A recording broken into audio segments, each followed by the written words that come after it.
ખાંભા સુપ્રસિદ્ધ હનુમાન ગાળા મંદિર બાબતે વન વિભાગના કડકતાના વિરોધમાં મામલતદારને આવેદનપત્ર પાઠવ્યું। ખાંભા નજીક આવેલ પૌરાણિક હનુમાન ગાળા મંદિર આવેલ છે, જે ગુજરાતના લાખો શ્રદ્ધાળુઓનું આસ્થાનું કેન્દ્ર હોય છે।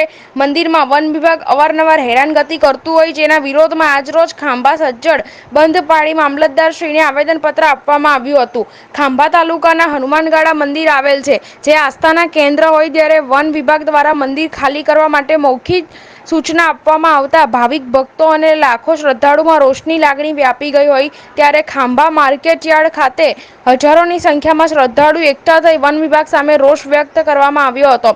માર્કેટયાર્ડથી મામલતદાર કચેરી રેલી યોજી આવેદનપત્ર આપવામાં આવ્યું।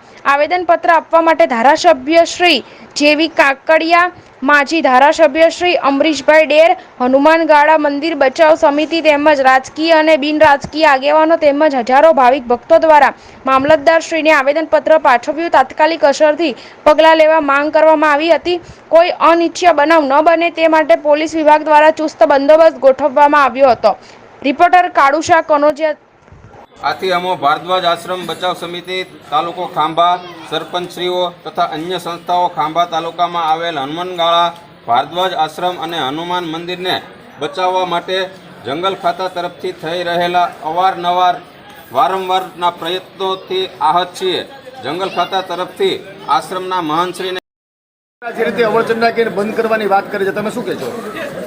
ગુજરાતની 2 મહત્વ વિધાનસભાની સીટોને જોડતો આ ખાંભા તાલુકાની અંદર આવેલું ખૂબ જ પ્રસિદ્ધ અને ખૂબ જ આસ્થાનું કેન્દ્ર એવા ભેખવાડા હનુમાનજી એટલે કે હનુમાનગાળા મંદિર ઘણા બધા સમયથી વન વિભાગ દ્વારા એનકેન પ્રકારે આ જે જગ્યા જે છે ત્યાં ન રહેવા માટે, ત્યાં રાત્રિના સમયે ન જવા માટેની વાત હતી। એ સંદર્ભે હનુમાનગાળા બચાવ સમિતિ દ્વારા અને આગેવાનો દ્વારા આજે ખાંભા શહેર સજ્જડ બંધ, આસપાસના તાલુકાના જે ગ્રામ્ય લોકો જે એવો દ્વારા મામલતદારશ્રીને આવેદનપત્ર આપવાનો અવસર છે, ત્યારે ચોક્કસ સાથે મળીને આજે મામલતદારશ્રીને આવેદનપત્ર આપ્યું છે। મૂળભાઈ સાથે પણ મેં કાલે વનમંત્રી સાથે વાતચીત કરી હતી। આજે સવારમાં પણ મેં અમરીશભાઈ વાત કરી છે કે સોમવારે 4 વાગે એનો સુખદ નિર્ણય આવે અને જે યાત્રાળુઓને શ્રદ્ધાળુઓને યોગ્ય ન્યાય મળે એના માટે સોમવારે પ્રયાસો કરી રહ્યા છે। ત્યારે અહીંથી આગેવાનો સાથે અમે સોમવારે જવાના છે અને યોગ્ય નિર્ણય થાય એના માટે પ્રયાસો કરવાના છે।